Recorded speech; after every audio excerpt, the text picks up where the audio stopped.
پر کفر کا اندیشہ۔ اشکال سمجھ میں آ گیا؟ ہمارے حضرت شیخ الحدیث مولانا سلیم اللہ خان بہت بڑے آدمی تھے، تو حضرت جی کی کتابوں میں لکھا ہوتا ہے صلی اللہ علیہ وسلم، صلی اللہ علیہ وآلہ وسلم، صلی اللہ علیہ وآلہ وسلم، صلی اللہ علیہ وآلہ وسلم، صلی اللہ علیہ وآلہ وسلم۔ اب وہ جی کشف الباری کی ایک جلد 900 صفحات کی، 800 صفحات کی ایک جلد، اور نفحات التنقی کئی جلدوں میں، سمجھے، اور یہ 30 جلدوں تک پہنچے، لاکھوں صفحات، اور ہر صفحہ کے اندر یہ لکھا ہوا نبی کا نام آتا ہے صلی اللہ علیہ وآلہ وسلم، صلی اللہ علیہ وآلہ وسلم، صلی اللہ علیہ وآلہ وسلم۔ تو ایک ڈیرہ غازی خان یا ڈیرہ اسماعیل خان کے مولوی نے خط لکھا، اس نے کہا کہ آپ کا وفاق کا صدر بننا آپ کو حرام، اور مولانا مدنی کا شاگرد کہنا بھی آپ کو حرام، اور بخاری کی شرح لکھنا بھی آپ کے لیے حرام، اور جامع فاروقیہ کے محتم بننا بھی آپ کے لیے حرام۔ آپ کو مسئلہ سمجھ آ گیا؟ کیوں؟ آپ کو اب تک اتنا پتہ نہیں ہے کہ ضمیر مجرور جب پر عطف کرتے ہیں تو ایسی صورت کے اندر حرف جار کا یاد، معطوف پر جو حرف جار کا یاد ہوتا ہے، اور آپ کہتے ہیں صلی اللہ علیہ، علیہ میں ہی ضمیر مجرور ہے، اور وآلہ ہی اس میں ظاہر کا عطف کرتے ہیں، اور اس پر حرف جر واپس نہیں لاتے۔ صلی اللہ علیہ وآلہ، صلی اللہ علیہ وآلہ، صلی اللہ علیہ وعلی آلہ تو نہیں ہے نا، تو علی آلہ کہہ دو نا۔ اشکال آپ کو سمجھ میں آ گیا؟ لہذا وفاق کا صدر بننا بھی آپ کو حرام، شیخ الحدیث بننا حرام، بخاری اور مشکات کی شرح لکھنا بھی حرام، سیرت کی کتاب لکھنا بھی حرام، اور مدنی کا شاگرد کہنا بھی حرام۔ اے افسوس دیوبند نے تیرے جیسے بندے پیدا کیے۔ اشکال آئے سمجھ؟ اور یہ تو ہوتا ہے بڑے بڑے لوگوں کو غلطی، جیسے علامہ آلوسی کتنے بڑے آدمی ہیں، علامہ نور شاہ کشمیری رحمۃ اللہ فرماتے ہیں وَهُوَ مِن مُحَقِّقِي مُتَأَخِّرِ الْحَنَفِيَّةِ، ہمارے حنفیہ کے محققین متأخرین میں سے بڑا محقق ہے۔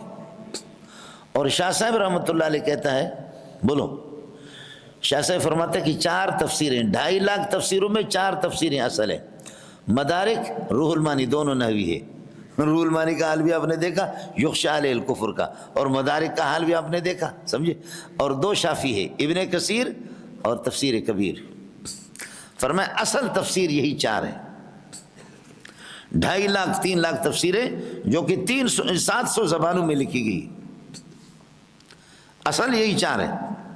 اور اصل میں سے آپ نے حنفیوں کا حال تو دیکھا، سمجھتا ہے؟ اس نے تو قرات متواترہ کو شاذ کہا، اور اس نے کیا کہا؟ علامہ آلوسی نے فرمایا کہ یخشا علیہ الکفر، کفر کا اندیشہ ہے اس پر، صاف صاف کافر نہیں کہا، پھر بھی کہا کہ کفر کا اندیشہ ہے۔ اللہ کی بندو، آپ کو کچھ حوالہ پڑا؟ اور حضرت جی کو پھر یہ کہ اس ڈیرہ غازی خان، ڈیرہ اسماعیل خان وال مولوی نے وہ رگڑا دیا کہ واہ، وہ لتاڑا کہ تو شیخ الحدیث بھی ہے، اور اللہ آپ کا محتمم بھی ہے، مدنی کا شاگرد بھی ہے، وفاق کا، اللہ آپ کا بھلا کرم، وفاق کا رئیس بھی ہے، صدر بھی ہے، اور یہ کہ بخاری کی شرح بھی لکھ رہے ہو، اور اس کی مشکات کی شرح نفحات التنقی بھی آپ لکھ رہے آئے مسئلہ میں۔ حضرت نے اساتذہ کو بلایا، میں موجود نہیں تھا، تو اساتذہ سے فرمایا کہ یہ خط آیا مجھے، اس کے بارے میں کیا کہتے ہیں؟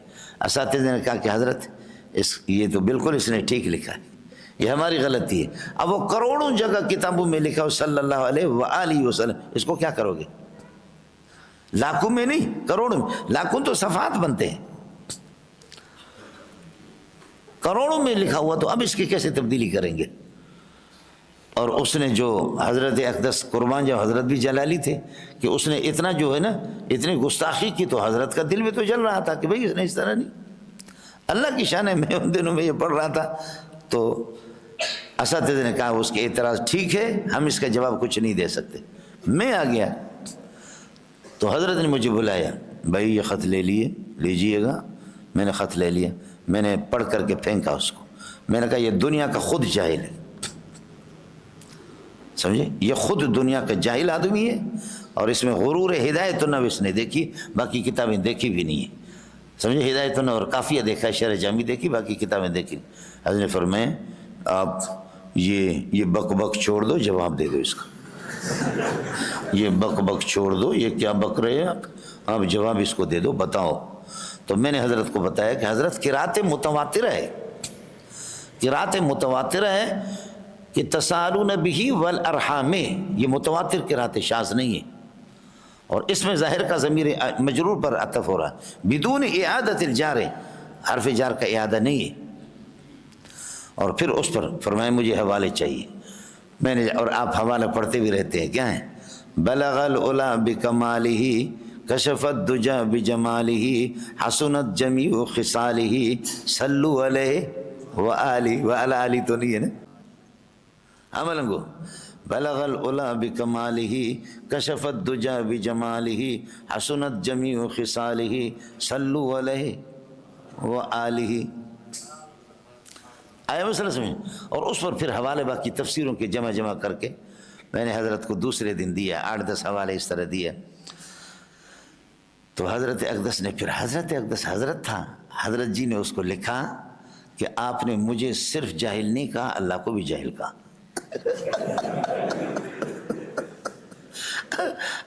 کہ آپ نے مجھے جاہل نہیں کہا، بلکہ کیا ہے، اللہ کو بھی آپ نے جاہل قرار دیا۔ ایک قرات متواترہ ہے، اور وہ یہ جو نحو جس کو لے کر آپ اعتراض کر رہے ہیں یہ بصرین کا ہے، ہم لوگ کوفی ہے، کوفی کے یہاں اعادت الجار ضروری نہیں، وہ لوگ کوفی زندہ باد، ہم لوگ کوفی ہے، سمجھ شریف میں ہے کہ نہیں؟ اس لیے امام ابو حنیفہ رحمۃ اللہ علیہ فرماتے ہیں، کیا ہے؟ فرماتے ہیں کہ اللہ جانی اباک رأیت اباک مررت باباک، وہ اسی کے قائل ہیں۔ ابو حنیفہ جانی اباک رأیت اباک مررت باباک، تو علامہ حضرت جی نے، قربان جاؤں، بہت بڑے آدمی، میں ان سے استفادہ کرتا ہوں، نواب صدیق حسن خان الکنوجی رحمۃ اللہ علیہ، نواب صدیق حسن خان نے اعتراض کیا کہ جس کو اسماء ستہ مکبرہ کا اعراب معلوم نہ ہو، امام صاحب سے مسئلہ فقہی کسی نے پوچھا تو امام صاحب نے فرمایا قتل عمد کے بارے میں یا قتل خطا عمد کے شبہ عمد کے بارے میں، فرمایا ولو بجبل ابا قبیس، حالانکہ کہنا چاہیے تو بجبل ابی قبیس، ولو بجبل ابا قبیس۔ تو علامہ صدیق حسن خان کنوجی، کیا ہے، حضرت صدیق حسن خان، نواب صدیق حسن خان الکنوجی، کنوج سنور کے وزن پر، تو اس نے لکھا کہ ابو حنیفہ کو تو یہ نواب نہیں تھا، یہ نواب نہیں تھا، یہ غریب تھا میرے طرح بالکل، سمجھ شریف میں ہے کہ نہیں؟ غریب یتیم بچہ تھا، یہ نواب بھی نہیں تھا، خان بھی نہیں تھا، بولو، نواب صدیق حسن خان، صرف صدیق حسن تھا، نواب بھی نہیں تھا، خان بھی نہیں تھا، یعنی سر بھی اس کا ٹھیک نہیں ہے، دم بھی اس کا، یہ اس کے اپنے نہیں ہے، نہ سر اس کا اپنا ہے نہ دم اس کا اپنا ہے، یہ درمیان میں صرف صدیق حسن تھا، لیکن غضب کی اس کی آواز تھی، سمجھے، غضب کی اس کی آواز تھی۔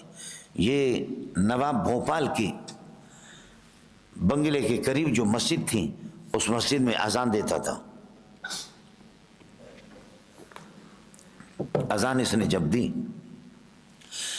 تو نواب کی ہمشیرہ نے، اس کی عورت تو آواز پہ مرتی ہے، اس نے اس کی آواز سنی اور اپنے مزدوروں سے کہا کہ اس قریبی مسجد میں جو اذان دیتا ہے مؤذن اس کو پکڑ کر کے لاؤ۔ انہوں نے کیا کر دیا، جا کر کے نواب صاحب کو پکڑا کہ آپ اذان دے رہے ہیں، چلو، اس کے صدیق حسن خان کو، صدیق حسن کہا چلو نواب کے بنگلے میں۔ اب صدیق حسن تو اذا زلزلت الارض زلزالہ، کہ خدا کرے کیا ہے،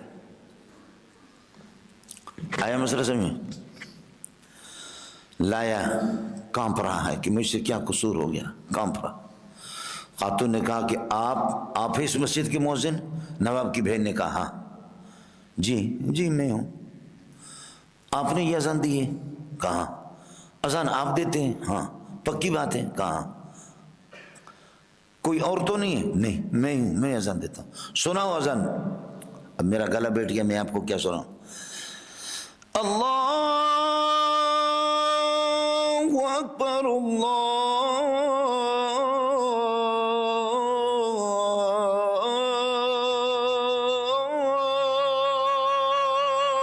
اکبر۔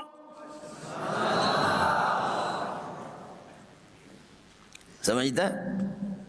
اور پھر آگے مؤذن جو کرتا پھر سندھی میں کہتا حی علی الصلاۃ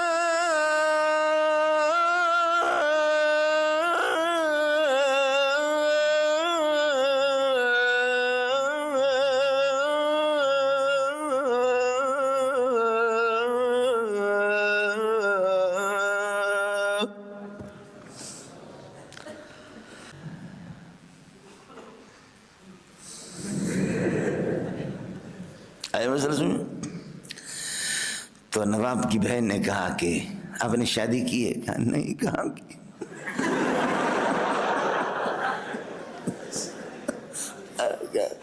کہاں شادی کی ہے؟ ایسے میں کہاں شادی کی؟ کہا کہ مجھ سے شادی کرو گے؟ کہا کیوں نہیں؟ اللہ اللہ اللہ اللہ کیا ہے؟ وَيَرْزُقُ مِنْ حَيْثُ لَا يَحْتَسِبُ. سمجھتا ہے؟ اللہ اللہ اللہ. کہا پکی بات ہے؟ کہا پکی بات ہے. کہا اس کو لے جاؤ درزی کے پاس، ٹیلرز کے پاس لے جاؤ، کپڑے سلواؤ. کپڑے سلوا کر کے سب کچھ بیوٹی پارلر میں ٹھیک ٹھیک کر کے شام کو نواب صاحب آ گیا. کہا کہ نہ بخت غواړم نہ تخت غواړم، راغلم د سخت د باره د سخت غواړم. د سخت چا سره نشته، د مولا سره دی. دا مولا سره نہ بخت غواړم نہ تخت غواړم، راغلم په د دنیا کې، په د دنیا کې سخت د پاره راغلم، د سخت غواړم. د سخت چا سره هم نشته، د څوک سره دی؟ د مولا سره دی. دا مولا غواړم، بس دا مولا دی مولا سره وعدہ کوم، دې سره وعدہ کوم. اللہ پاک نے دونوں دلوں کو ایک کر دیا. فَأَلَّفَ بَيْنَ قُلُوبِكُمَا. سمجھتا ہے؟ اس طریقے پر اللہ نے ایک کر دیا. اب یہ بن گیا نواب. چونکہ نوابیانی اس کی نکاح میں آ گیا تو نواب، اور پیسہ آ گیا تو خان بھی بن گیا. نواب پوری دولت اس کے پاس آ گئی. اس زمانے میں کتابوں کو چھاپنا بہت، دنیا کا ذہین آدمی تھا، اس میں کوئی شک نہیں ہے. استفادہ کرتے اس